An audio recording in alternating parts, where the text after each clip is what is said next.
Listo, vamos entonces.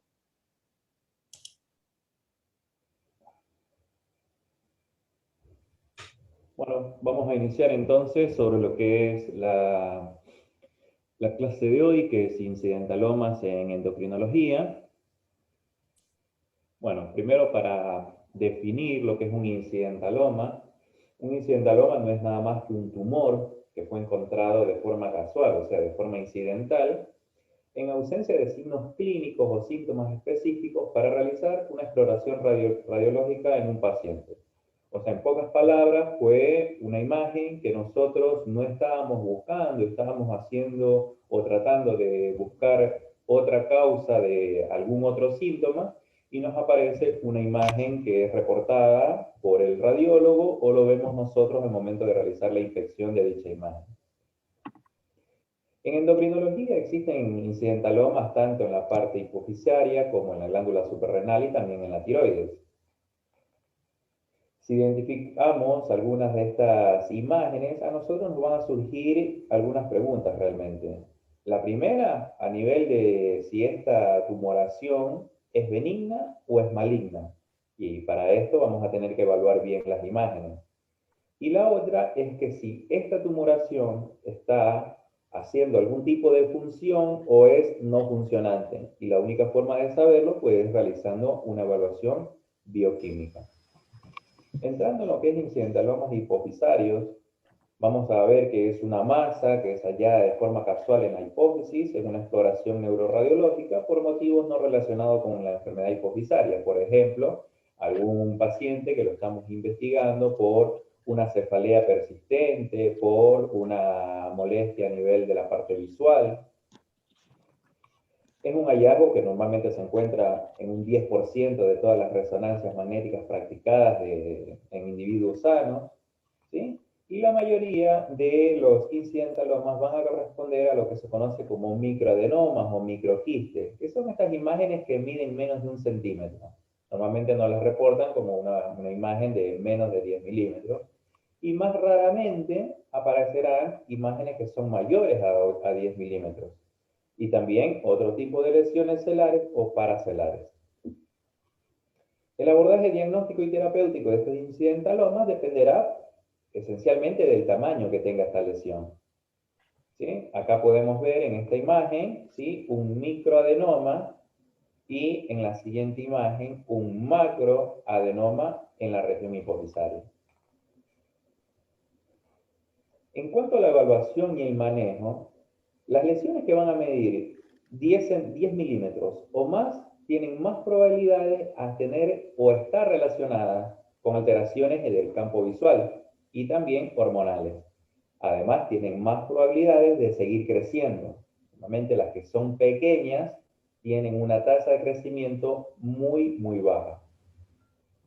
Vamos a evaluar, como ya dijimos, por el tamaño que tiene, hay que evaluar la parte visual porque podrían comprometer lo que es el quiasma óptico y con esto disminuir la agudeza visual. Vamos a hacer pruebas de agudeza visual y lo que es una campimetría visual, inicialmente por confrontación y después lo verificaremos con una campimetría visual computada. En cuanto a la evaluación clínica y bioquímica, tanto para la hipersecreción hormonal, también como para hipopituitarismo. ¿Sí? En esto vamos a incluir lo que son mediciones de prolactina, de IGF-1, FSH-LH, ACTH, cortisol de 8 AM, el cortisol libre urinario. También podemos medir testosterona y estradiol. Para aquellas lesiones que van a ser menores a 1 centímetro, menos de 10 milímetros, evaluaremos hipersecreción hormonal solo si al momento de hacer la evaluación del paciente hay una sospecha clínica de una patología. ¿Sí? Si no hay sospecha clínica, solamente vamos a medir la prolactina, ¿sí?, y no es necesario ningún otro tipo de evaluación. Para aquellas lesiones que van a medir de 2 a 4 milímetros, realmente las guías no sugieren que sigamos haciendo ningún tipo de evaluación, tanto bioquímica o imagenológica, ¿sí?, a menos que en el tiempo se presente algún tipo de síntoma. Y para aquellas lesiones que van a estar en ese rango entre 5 y 9 milímetros, lo que sugieren también es que hagamos una resonancia, pero en un lapso un poco mayor de lo normal, o sea, más o menos en unos 2 o 3 años. Estas son las lesiones que mayormente van a producir, que son microadenomas y que pueden producir alteraciones. Tenemos lo que es una acromegalia y tenemos lo que se conoce como enfermedad de Cushing. ¿Ok? Esto sería un resumen de qué es lo que hacemos nosotros cuando encontramos un incidentaloma pituitario. ¿Sí? Si nuestra imagen inicial mide menos de 10 milímetros, solamente hacemos evaluación para hipersecreción si hay sospecha clínica. ¿Sí? Una vez que hacemos la evaluación, veremos si es hiperfuncionante o no funcionante. Si fuese no funcionante, lo único que vamos a hacer es una observación en el tiempo. Si es hiperfuncionante, haremos el tratamiento acorde a la patología que hemos encontrado. En cambio, si mide más de 10 milímetros, hacemos evaluación tanto para hipersecreción como para hiposecreción y también evaluación de los campos visuales. Si fuesen anormales o los campos, o sea, hubiese secreción hormonal o los campos visuales estuviesen anormales, vamos a hacer tratamiento. Y si fuese no hormonal y sin cambios en la parte visual, pues simplemente vamos a hacer observación. Entrando en la segunda parte, no sé si alguien tenga alguna pregunta inicial de esto.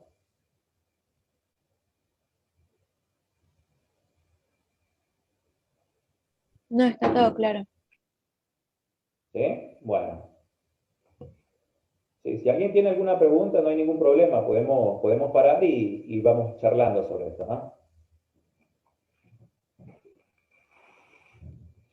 Bueno, en cuanto a incidentalomas tiroideos, lo mismo, son lesiones nodulares no sospechadas y descubiertas por algún estudio radiológico. Imaginémonos un paciente que tiene problemas de deglución, que tiene alguna masa por ahí a nivel lateral del cuello, le mandan a hacer una ecografía de partes blandas del cuello y entre ellos también se evalúa la tiroides y nos envían un paciente para evaluación por nódulos tiroideos. No fueron sospechados, no se palparon clínicamente, entonces se los conocerá inicialmente como un incidentaloma tiroideo. La importancia clínica de una lesión nodular tiroidea es la posibilidad de que sea cancerígena. El resto normalmente no produce mayor alteración o no es tan grave, por decirlo así. La prevalencia de que tengamos nódulos tiroides en la población es realmente alta. Nosotros siempre cuando evaluamos un paciente o los pacientes tienen dudas sobre sus nódulos tiroides, nosotros lo que le explicamos es que de 10 personas, 3 de cada una de ellas van a tener un nódulo tiroideo. ¿Sí? Y lo que se vio en las diferentes series, que en las autopsias, aproximadamente el 50% van a tener nódulos tiroides y en estudios ecotomográficos, esto va a ser un poco más variable y van a ir aproximadamente de un 20 al 76%. Esto dependiendo de la población, porque cada población tiene una incidencia diferente de este tipo de imágenes. Acá podemos ver algunos nódulos a nivel de la glándula tiroides, ¿sí? Unos un poco más grandes, algunos más pequeños. Ya mismo vamos a ver unas imágenes en las cuales vamos a aprender a distinguir entre un nódulo que tiene características más de tipo benigno o más de tipo maligno. Estas son las diferentes imágenes que uno podría encontrarse dentro de una glándula tiroides. Algunos más pequeños, otros un poco más groseros, de diferentes formas y de ecoestructuras diferentes, ¿sí? Algunos con más contenido sólido o más contenido líquido, ¿sí? Y presencia de microcalcificaciones. Entonces, a pesar de que la alta prevalencia de estos nódulos o sea, la prevalencia es alta, solo entre un 5 al 6% podrían corresponder a patología maligna. Entonces, solamente a quienes vamos a estudiar, aquellos que cumplan criterios ecográficos. Y esto es lo que nosotros le llamamos criterios ecográficos. Entonces, lo que hacemos, ¿sí? es una medición por medio de lo que sería la tabla de la ATA, del riesgo de malignidad, y tenemos desde los más benignos, que serían esos nódulos que son totalmente quísticos, los cuales tienen aproximadamente a ser menos del 1% de tener probabilidades de malignidad. ¿Sí? De ahí tenemos a los de muy baja sospecha, que van a ser aquellos que son espongiformes, ¿sí? Si ustedes ven, tienen un tamaño que es considerable, pero tienen contenido tanto sólido como quístico, como a manera de que si fuese una esponja, ¿sí? O aquellos que son mayormente quísticos o ahí 50-50, ¿ok? Pero que su contorno son bien redondeados, que no tienen inclusión fuera de la tiroides, y a manera de esto van aumentando la sospecha acorde como va cambiando las características de este nódulo. Si vimos en la imagen anterior, había un nódulo con microcalcificaciones. Si vemos estos nódulos, cuando tienen microcalcificaciones, el solo hecho de tener microcalcificaciones ya lo hace de muy alta sospecha. Aproximadamente, si pulsamos este nódulo, entre un 70 al 90% de los nódulos van a ser cancerígenos. ¿Sí? De ahí tenemos otros, como son aquellos que son hipoecogénicos, que tienen estos bordes o márgenes irregulares, los mismos, pero que también son más altos que anchos. Eso también tiene que ser otra de las características de un nódulo que a nosotros nos tienen que llamar mucho la atención. Y, como les explicaba, para nosotros evaluar por imagen un nódulo o tener sospecha, tenemos que saber cuáles son las características de la ecoestructura que nos van a guiar hacia el lado bueno o hacia el lado malo.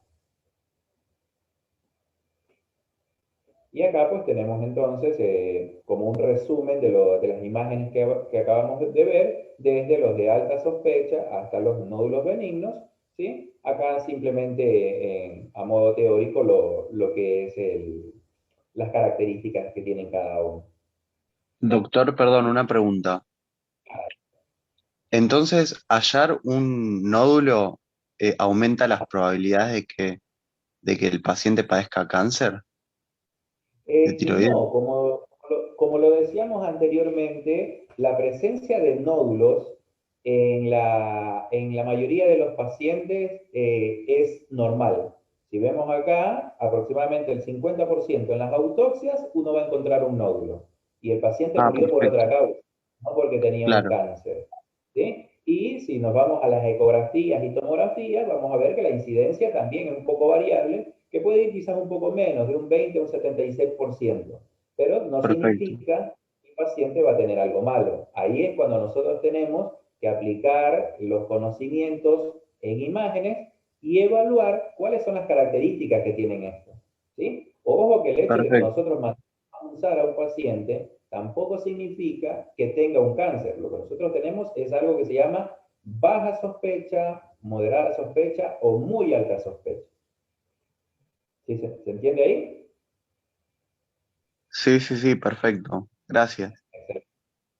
Bueno, entonces, una vez que nosotros ya hicimos la evaluación de la imagen, tenemos que saber si esto pues funciona o no funciona, o sea, si tiene hipersecreción, hiposecreción o normosecreción de hormonas.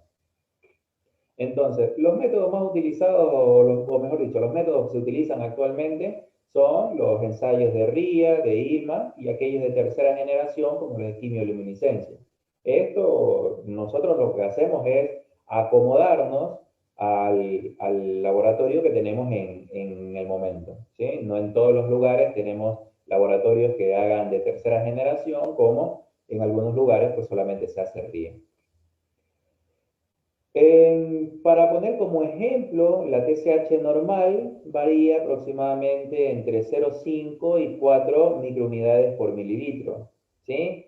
Esto es a modo de referencia. Cada laboratorio va a tener, como explicamos, una medición diferente y cada una de ellas nos puede dar valores un poco diferentes, pero más o menos dentro de este rango.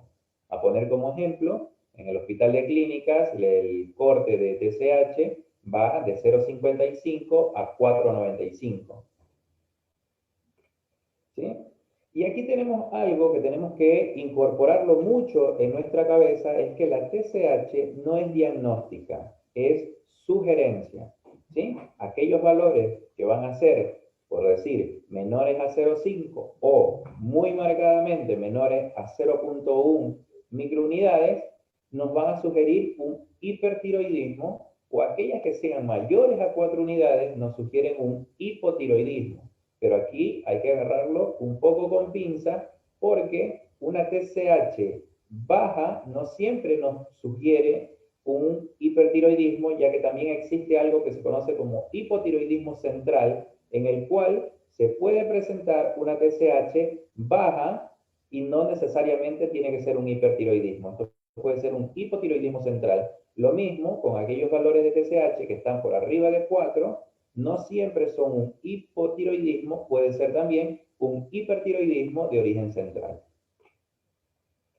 Otra cosa también a tener en cuenta cuando evaluemos, no solamente el laboratorio, sino que saber cuál es la edad que tiene nuestro paciente.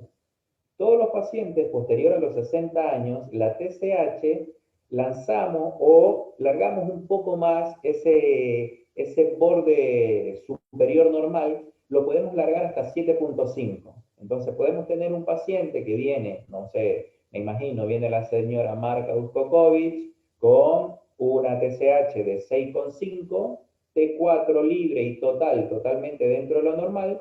Yo no voy a decir que esta paciente tiene ni hipotiroidismo ni un hipotiroidismo subclínico. Esta paciente tiene una TSH muy acorde a la edad, porque esta señora tiene 70 años.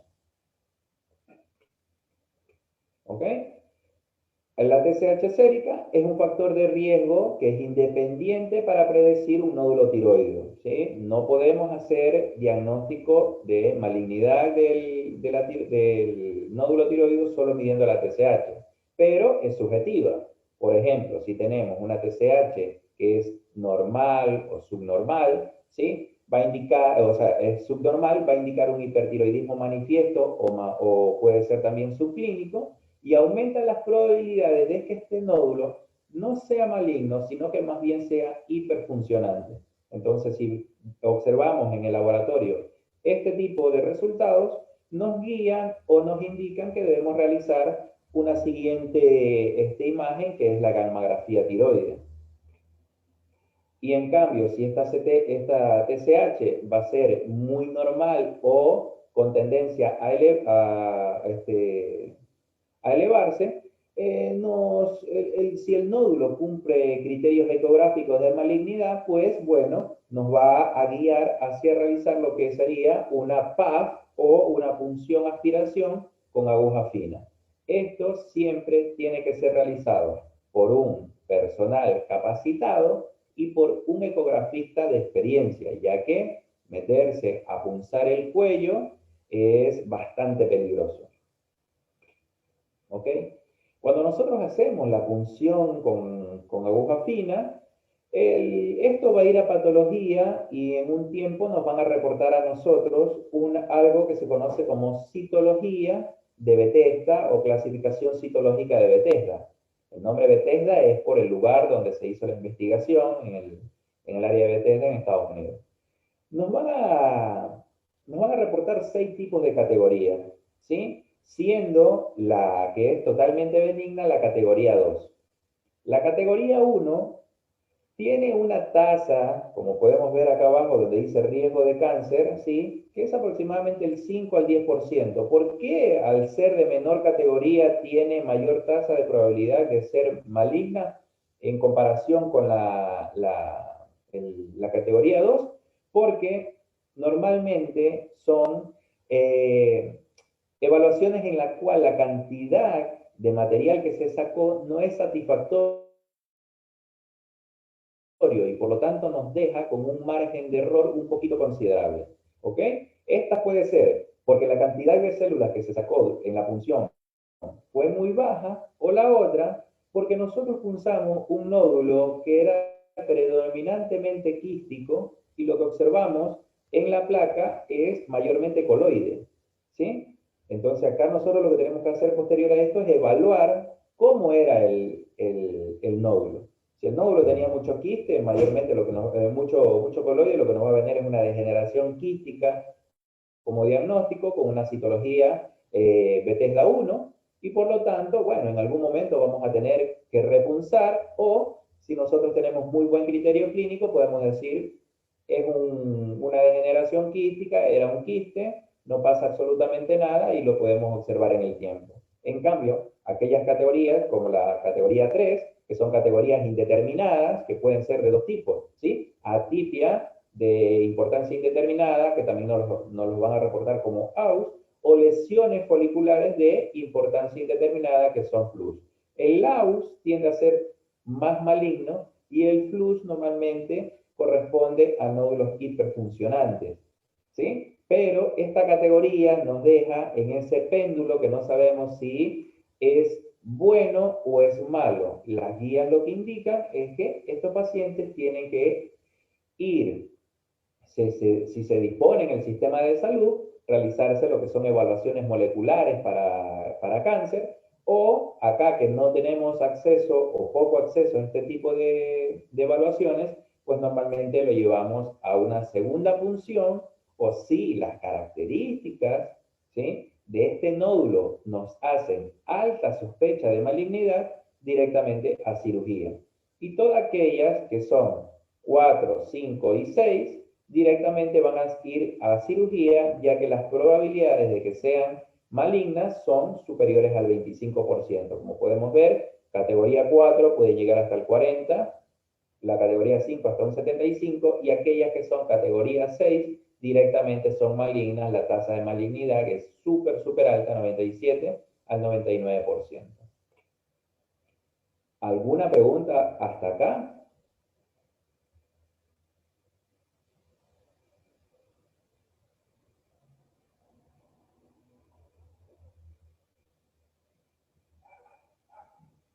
¿Ninguna? Bueno, continúo. Entonces, hablando sobre lo que son los incidentalomas de la glándula suprarrenal, son masas que normalmente van a medir más de 1 centímetro. Se pueden encontrar en las glándulas suprarrenales tanto del lado izquierdo o lado derecho, o también pueden ser bilaterales. Van a ser detectadas mediante un estudio de imagen, que puede ser bien una tomografía, una resonancia, una colonoscopía, ¿sí? Y una vez más van a ser encontrados en ausencia de alguna sospecha de mala función de la glándula o de hiperfunción de la glándula, ¿sí? Por eso son incidentalomas. Pueden encontrarse, si lo podemos así, entre un 0,5 y un 4% de las tomografías que fueron realizadas por cualquier causa, ¿sí? Y el 2% de las autopsias realizadas. Estas van a aumentar acorde como va aumentando la edad, siendo menor del 1% en pacientes que tienen menos de 30 años y siendo hasta un 7% en aquellos pacientes que van a tener edad un poco avanzada, mayores a 70 años. Las causas van desde las más comunes, casi el 80% de las imágenes que nosotros encontramos en glándulas suprarrenales, un 80% corresponden a adenomas, que son benignos. De ahí tenemos feocromocitoma y carcinoma adrenal, que se reparten entre un 7 y un 5%, y las metástasis de tumores de otras localidades hasta un 2,5%. Acá tenemos una imagen que vemos en la glándula suprarrenal del lado derecho, una imagen que más o menos podría corresponder a 2 centímetros, quizás un poquito más, en la glándula suprarrenal del lado izquierdo. Y acá tenemos otra imagen también de un reportado de un incidentaloma en la glándula suprarrenal del lado derecho. Entonces, igual que en los demás incidentalomas, siempre la primera pregunta es si esto es maligno o es benigno, si funciona o no funciona. Entonces, para cada paciente con un incidentaloma suprarrenal, vamos a someterlo a algunos estudios, ¿sí? Primero, el examen clínico. Tenemos que detectar si hay signos y síntomas de exceso de hiperfunción suprarrenal. Por ejemplo, lo más común, por decirlo así, es encontrar un paciente que tenga o quizás no, estigma cushingoide o fenotipo cushingoide. Por ejemplo, ese paciente que es gordito, ¿sí? Que tiene tendencia a que la acumulación de grasa sea más central y con disminución de grasa a nivel de los miembros. También que tenga una carita en luna llena, que el collito sea corto, que cuando lo observamos a nivel de la parte dorsal vamos a encontrar el jiba dorsal, ¿sí? A nivel de las axilas y del cuello puede haber la presencia de acantosis nígrica, lesiones a nivel de la piel, ¿sí? Como las estrías que son de color muy característico, rojo violácea, tienden a ser más de 1 centímetro, que nos hacen sospecha de que el paciente tenga un Cushing. ¿Ok? Y para poder nosotros hacer una evaluación bioquímica del paciente, lo que corresponde es realizar medición, no de, bueno, acá había puesto cortisol, pero realmente sí es la medición de cortisol, pero con una característica que se realiza algo que se denomina test de Nugent. Este test de Nugent lo que no es nada más que darle al paciente una dosis, por decir, alta de corticoides de 1 miligramo de dexametasona a las 23 horas del día previo a la toma del examen y se hace la medición del cortisol a las 8 de la mañana del día siguiente.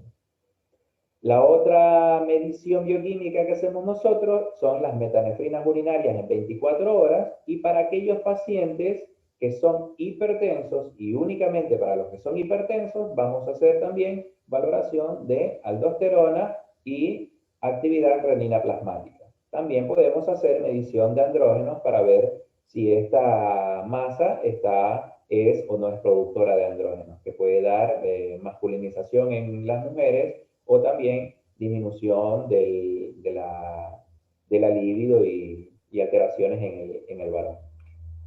¿Sí? La patología más frecuente, por decir, la patología maligna, es una causa muy infrecuente cuando nosotros valoramos un incentaloma suprarrenal, como ya dijimos, aproximadamente el 80% van a ser adenomas, ¿sí? Y esto sí van a ser muy infrecuentes, mucho más si desconocemos que el paciente tenga un cáncer ya descrito. ¿Ok? Entonces, como ya habíamos dicho anteriormente, hasta un 5% pueden ser un carcinoma adrenal y un 2.5 pueden ser metástasis. Las más frecuentes entre estas pues van a ser lo que es la metástasis de cáncer de pulmón, de mama, ¿sí? El tamaño y las características imagenológicas de la masa nos podrán ayudar a determinar si este tumor también se va más para lo benigno o lo maligno, tal cual como lo vimos en las anteriores evaluaciones. ¿Sí? La evaluación inicial se recomienda lo que es inicialmente una TAC no contrastada, pero que tiene que ser de cortes finos. Normalmente nosotros cuando enviamos a realizar una imagen, lo que le colocamos en la descripción es que se haga una tomografía de abdomen con protocolo suprarrenal. Entonces, el imagenólogo va a ir directamente o más dirigido hacia la glándula suprarrenal haciendo cortes muy finos que corresponden entre 2 y 3 milímetros. ¿Sí? Esto es para determinar si la masa es o no es homogénea, si es rígida o no en lípidos, y si es homogénea y rígido en lípidos, nos va a guiar más hacia lo benigno. Si fuese más heterogénea, pobre en lípidos, nos va a guiar un poco más hacia lo maligno. ¿Ok? Y otra cosa que nosotros también pedimos en la imagen es lo que se conoce como atenuaciones de la masa. ¿Sí? Esto se van a medir, la medición se va a conocer como unidades Hanfield, ¿ok? Siendo, si las características, cuando nosotros vamos a leer nuestra imagen, o nosotros observamos la imagen, o en su contexto leemos el informe del radiólogo, y nos reportamos o nos reportan que estas unidades Hanfield son menores a 10, que la masa es homogénea y que esta tumoración mide menos de 4 centímetros, no se requieren más evaluaciones. Directamente vamos a decir que este incidentaloma es benigno y le vamos a hacer una evaluación en el tiempo. ¿Ok? A diferencia de que si encontramos que esta imagen es mayor a 4 centímetros, pese a que sea homogénea y quizás pueda corresponder a menos de 10 unidades Anfield, puede ser sugestiva, no diagnóstica, sugestiva de malignidad. Y habría que evaluarla un poquito mejor. ¿Ok? Una vez más, el tamaño no puede utilizarse o las características no se pueden utilizar como un único parámetro para hacer evaluación. ¿Sí?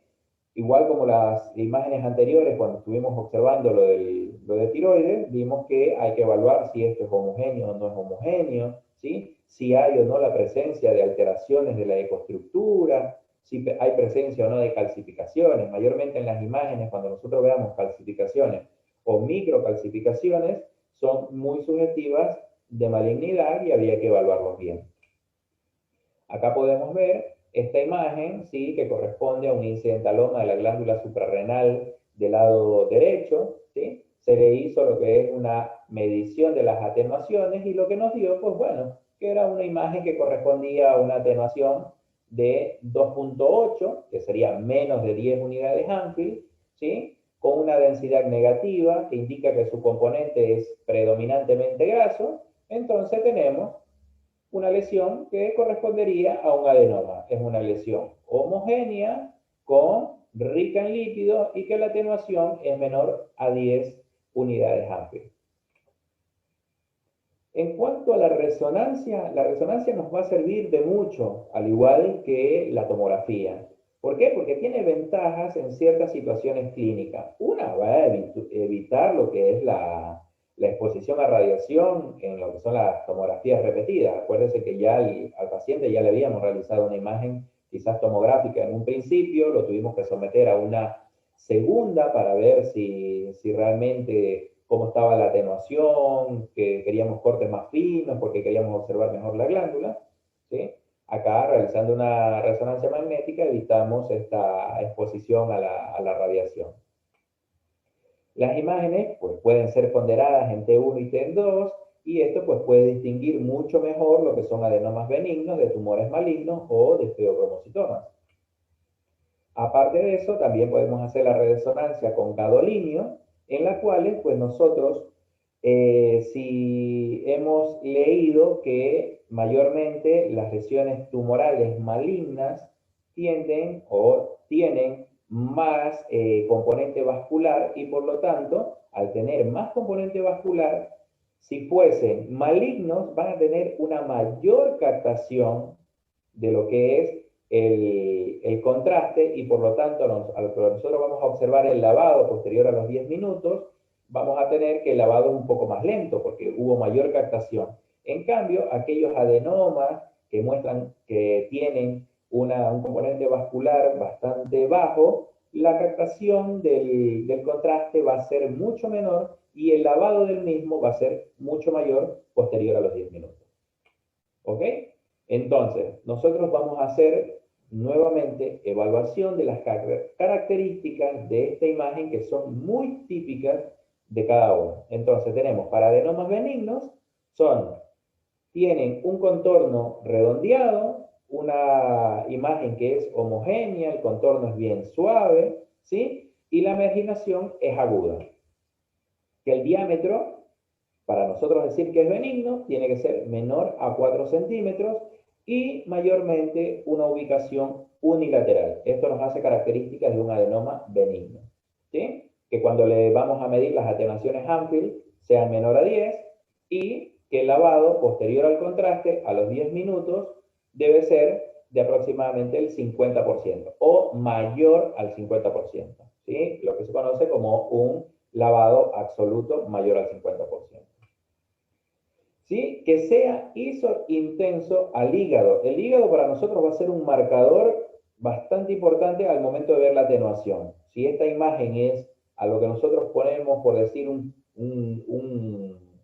algo que nos obstruya entre el hígado y el margen del adenoma, nosotros observamos que se parecen mucho la imagen o son isointensos, tanto en T1 como en T2, a nosotros nos van a decir que este adenoma es un adenoma pues, de tipo benigno. Y pues bueno, los cambios bioquímicos de lípidos que se van a observar en la resonancia magnética. Entonces acá tenemos un adenoma, ¿sí? Una vez más, es de borde redondeado, mide menos de 4 milímetros, al momento que lo medimos, pues tiene menos de 4 centímetros, y al momento que le medimos las atenuaciones Humphrey, pues el mismo es menor a 10 unidades Humphrey, ¿sí? Acá hay una imagen en T2, lo mismo, vemos que es isointenso en comparación al hígado, sigue siendo redondeado, no tiene imágenes llamativas o es homogéneo, esto es un adenoma, ¿sí? De ahí tenemos la segunda imagen patológica, por decirlo así, en la glándula suprarrenal, que son los feocromocitomas. ¿Sí? Estos van a tener una atenuación mayor a 20 normalmente, tienen una vascularización aumentada de lo que es la masa, tienen un retraso de lavado, ¿sí? Como ya dijimos anteriormente, nosotros hacemos o pedimos lo que se conoce como washout, ¿sí? Que sería el lavado del contraste, y posterior a lo que nos reportan, pues nos van a decir que el lavado del mismo fue menor al 50%. Esto ya nos hace bulla en cuanto a que esto tiene mucha tendencia o nos guía mucho a que es maligno, ¿sí? Y una alta intensidad de la señal en la resonancia magnética ponderada en T2, también con cambios quísticos hemorrágicos, lo ya vamos a ver en imágenes, que los feocromocitomas son mayormente quísticos, son muy heterogéneos. Y el tamaño es variable, normalmente podrían quizás medir menos de 4 centímetros, pero normalmente son mayores de tamaño y pueden ser bilaterales. Como observamos acá, esta es una primera imagen en la cual nosotros quizás aquí poniéndole un poquito de gana podemos ver como que si adentro no es tan homogéneo como pareciera. Pareciera como que acá hay un componente más sólido, que en la parte más superior como que tuviese componentes quísticos o pequeños quistes ahí en la imagen. Entonces, al momento que nosotros observamos ya la imagen pero contrastada, vemos que sí, que hay un componente quístico que acá no se observaba, ¿sí? Mayormente acá en el polo inferior, en el polo superior también vemos algunos, ¿sí? Que tiene por acá como algunas calcificaciones en el contorno. Entonces, esta imagen es altamente sospechosa de que sea un feocromocitoma. ¿Ok? Y esto acá, una resonancia, lo mismo, cuando hacemos la primera imagen, pues vemos esta imagen que quizás es un poco isoecogénica o tiene una densidad un poquito mayor, y después en la segunda podemos ver nuevamente estas hiperintensidades, ¿sí? Que son, pues, corresponden a un feocromocitoma o podrían corresponder a un feocromocitoma si lo podemos diagnosticar ya con las pruebas bioquímicas, ¿sí? En cuanto al carcinoma adrenocortical, vamos a tener, como para hacer un poquito de resumen, tiene casi las mismas características que los anteriores, a excepción de que tienen una forma más irregular. Son más heterogéneos en su ecoestructura porque tienden a tener muchas necrosis, más calcificaciones, normalmente son más de 4 centímetros, son casi siempre unilaterales, van a tener atenuaciones mucho mayores todavía a 20 unidades Hanfield, no mejora la imagen al momento que hacemos la TAC contrastada o no tienen mucha mejoría, por decirlo así, pero sí tienen un retraso en el lavado, ¿sí? Si va a ser, cuando nosotros veamos el lavado absoluto, van a ser menos del 50%, tienden a ser hipointensas en comparación al hígado, esto puede dado en T1, y van a ser con mayor intensidad o intermedia en resonancias magnéticas poderadas en T2. ¿Ok? Como ya quizás nosotros sabemos, hay otros tipos de imágenes que se conocen como la PET-TC, que es con fluorodesoxiglucosa, aquellas valoraciones o captación mayor a 2.5 nos van a sugerir algo que podría ser bien inflamación, como podría ser una imagen patológica, y cuando hacemos este tipo de imágenes en un carcinoma adrenocortical, pues va a tener una mayor absorción. Un sub que va a ser, no sé, quizás por ahí 5, 7, 12, ¿ok? Y hay evidencia también de invasión tanto local como metástasis a distancia. ¿Sí? Acá tenemos, pues como vimos, Es una imagen grande a nivel de la glándula suprarrenal del lado derecho, ¿sí? Que cuando la observamos en otra imagen, vamos a ver que esta, pues, es netamente heterogénea, tanto en la ecoestructura como en su margen. Si vemos, es bastante tortuoso, ¿sí? A diferencia cuando vimos el feocromocitomas y los adenomas, que normalmente eran más con tendencia a ser homogéneos, ¿ok? Y en cuanto a las metástasis suprarrenales, pues estas corresponden aproximadamente al 2,5%, también son de forma irregulares, ¿sí? Con tendencia, estas sí, a ser más bilaterales, igual que las anteriores van a tener esas atenuaciones mayores a 20, ese poco o pobre lavado del contraste, ¿sí? Y que pueden ser isointensas en T1, como puede ser hiperintensas o una señal intermedia en T2. Y lo mismo que el carcinoma suprarrenal, van a tener también un sugelevado en la exploración con el PTC con fluordesoxiglucosa. Acá tenemos, pues, inicialmente vemos esta imagen grande también, ¿sí? Pero que es bilateral, tanto en la glándula suprarrenal del lado derecho como en la glándula suprarrenal del lado izquierdo, que cuando hacemos la siguiente imagen, vamos a ver, ¿sí? Que presenta esta ecoestructura que es alterada, es heterogénea, que tiene márgenes que son irregulares, ¿sí? Pero que a diferencia del adenoma cortical es o mayormente es bilateral. Y una vez más, eso fue en cuanto a la evaluación de la imagen. Ahora tenemos que ver si esto pues funciona o no funciona. O, para decirlo así, si produce o no produce producción de hormonas.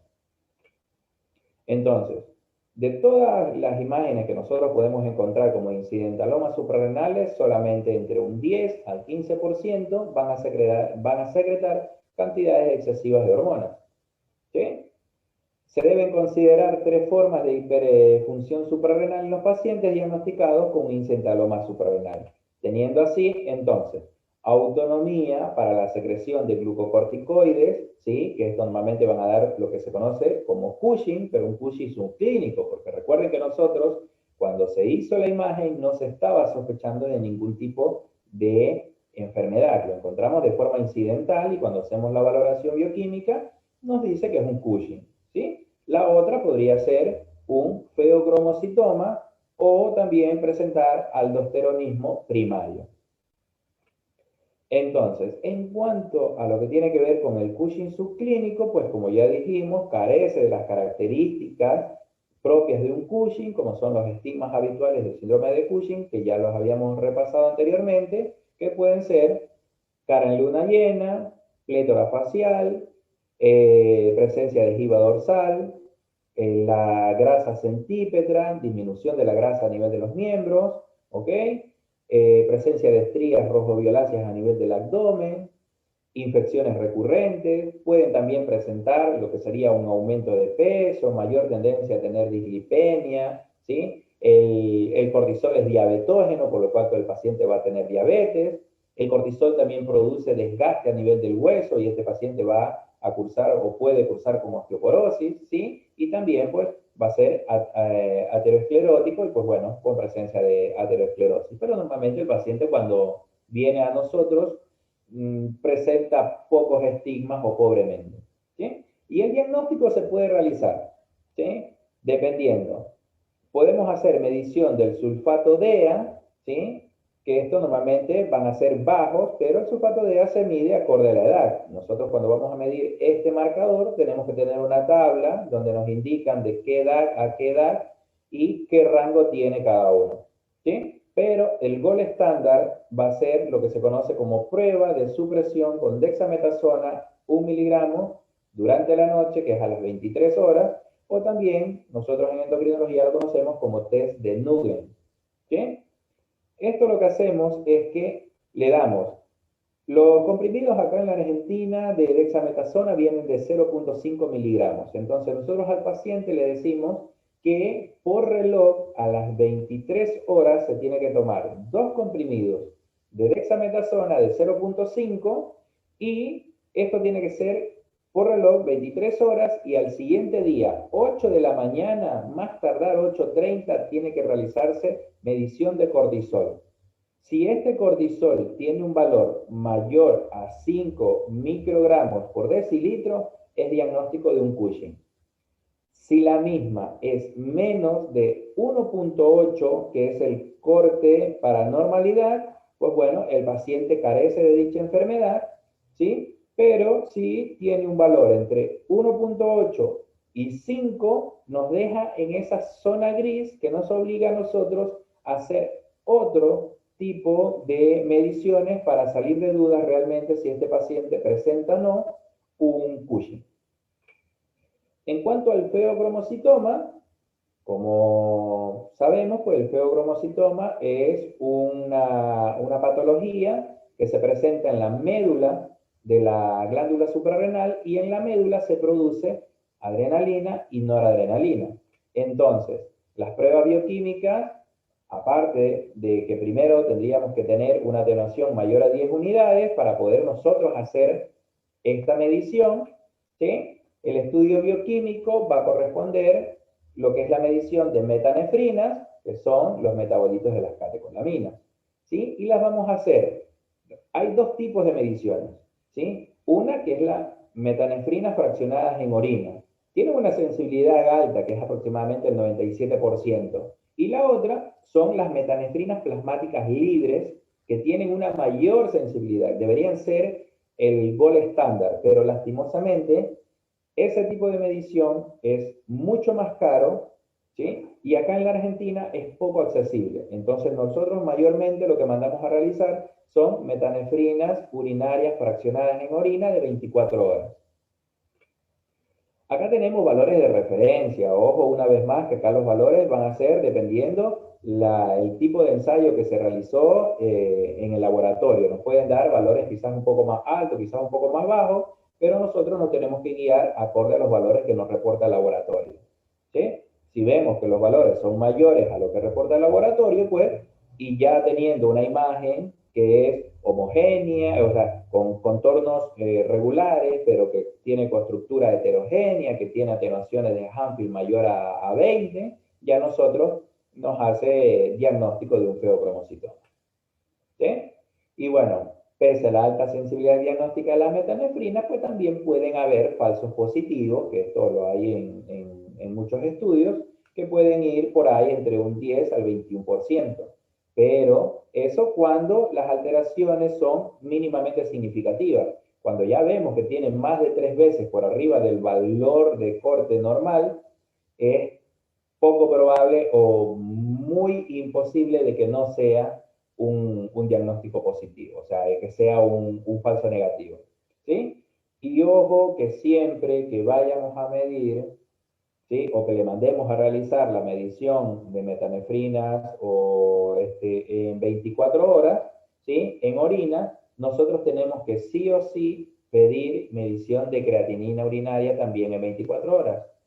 ¿Por qué? Porque si nosotros observamos que esta creatinina urinaria tiene un valor menor a 600, a nosotros nos hace la alta sospecha de que el paciente no hizo bien la recolección de orina, ¿sí? E independiente del valor, ¿sí? Si el valor es muy normal o levemente elevado, nos vamos a tener que hacer una segunda medición de metanefrinas urinarias, ¿sí? Esto tiene que salir una creatinina mayor a 600 para nosotros decir que el paciente realizó de forma correcta la recolección de orina.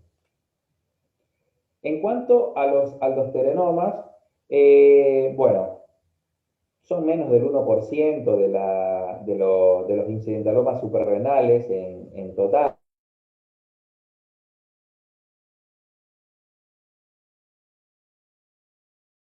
Van a evaluar para aldosterenomas aquellos pacientes que tengan hipertensión. Si el paciente no tiene antecedentes de hipertensión o cuando nosotros lo valoramos no presenta hipertensión, no se hace medición de aldosterona, porque la aldosterona produce hipertensión y es imposible que alguien tenga un tumor o una masa hiperproductora de aldosterona sin hipertensión.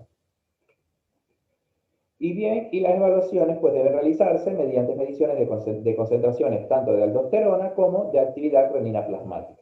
Entonces tenemos que se recomienda que la medición de aldosterona y de actividad renina plasmática sea realizada entre las 8 y las 10 de la mañana, con el paciente no menos de 30 minutos de reposo. El paciente no se puede acostar, ¿sí? El paciente tiene que permanecer sentado, o si está en la salita de espera, pues que esté sentadito, en reposo, ¿sí? ¿Y cómo vamos a medir esta aldosterona? Pues realmente cuando nosotros hacemos la división de la aldosterona versus la actividad renina plasmática, si este valor nos da mayor a 25, es diagnóstico de una hiperproducción de aldosterona, ¿ok?